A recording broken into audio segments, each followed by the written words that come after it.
The final whistle blew. Argentina had lost.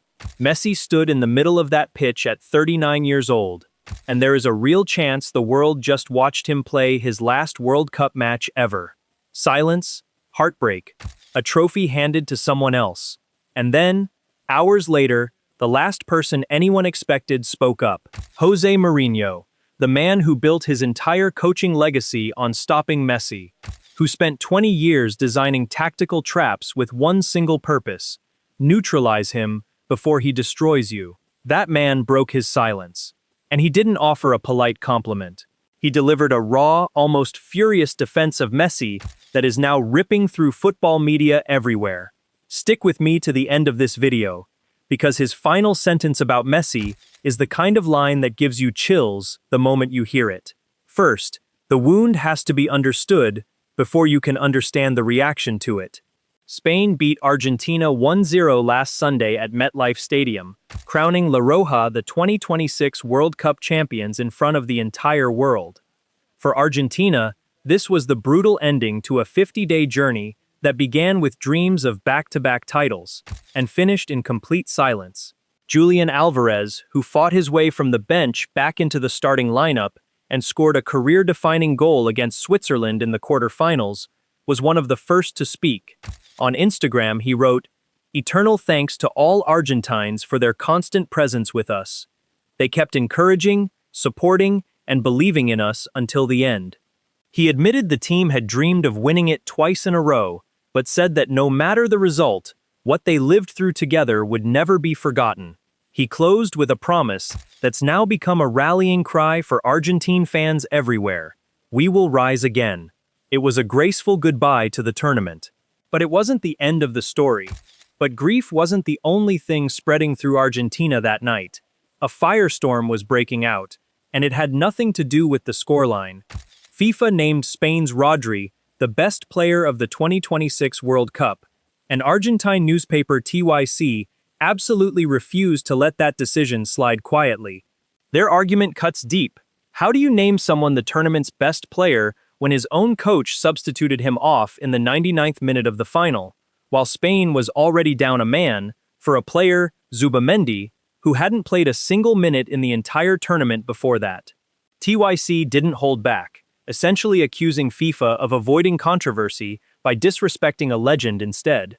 Their point was simple: Messi proved, at 39, competing against players 15 or 20 years younger, that he's still the best of all time.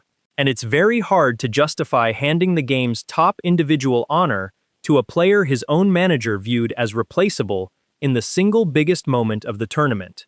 That question, how can the best player be substituted at the most critical minute of the final, is the one that lit the fuse for everything that came next. Before we get to Mourinho, there's a far bigger, far scarier question hanging over everything. Is this really the end for Messi? At 39 years old, he scored 8 goals and provided 4 assists this tournament.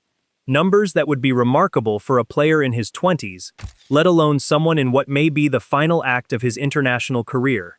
According to Spanish outlet Marca, Argentina's Football Association is already working to convince Messi to continue through the 2028 Copa America, a timeline that would also align with his current contract at Inter Miami. But Messi isn't rushing anything. He plans to evaluate his body and his form season by season before making any decision about his future in the sky blue and white. Meanwhile, coach Lionel Scaloni isn't waiting around. He's already scheduled 6 friendly matches between September and November as Argentina, a co-host of the 2030 World Cup, begins building toward the next cycle. So the uncertainty is real. Messi's future is unwritten.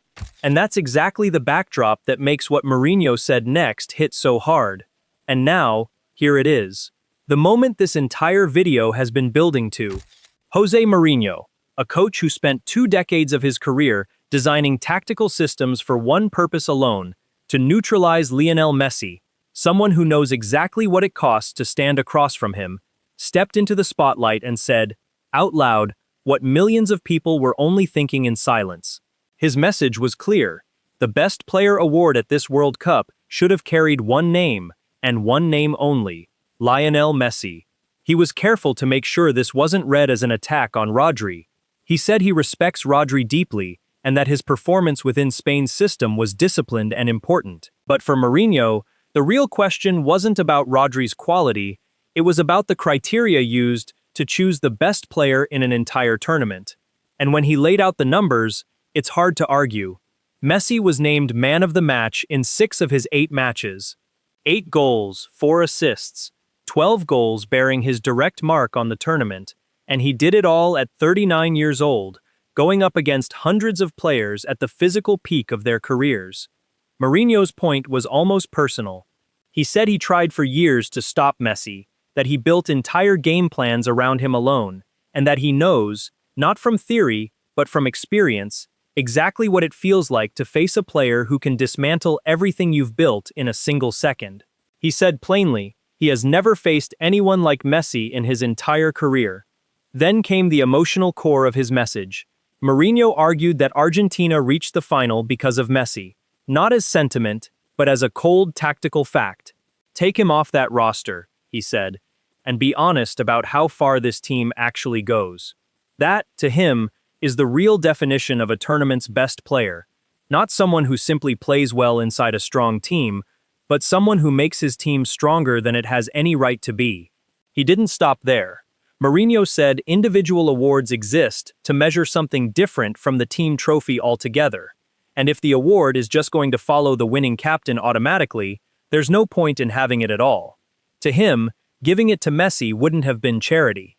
It would have been the award finally meaning what it was designed to mean, honoring the best, not just honoring the winner. And then came the line, the one now spreading across every football account on the internet. Mourinho said that in 10 years, nobody will remember who technically lifted this particular piece of metal. What people will remember, what history will actually keep, is a 39-year-old man who carried an entire national team on his back, all the way to a World Cup final, and delivered one of the greatest individual tournaments this sport has ever witnessed. That, he said, is the real award. The one no vote can hand out. The one no committee, no panel, no politics can ever take away. Read that again. A raw, almost furious tribute from the one man on earth who spent his entire career trying to stop Messi and never once managed to do it. So now it's your turn. Do you agree with Mourinho? Should Messi have walked away with best player instead of Rodri? Say it loud in the comments below, and subscribe, because you do not want to miss what comes next for Messi and Argentina.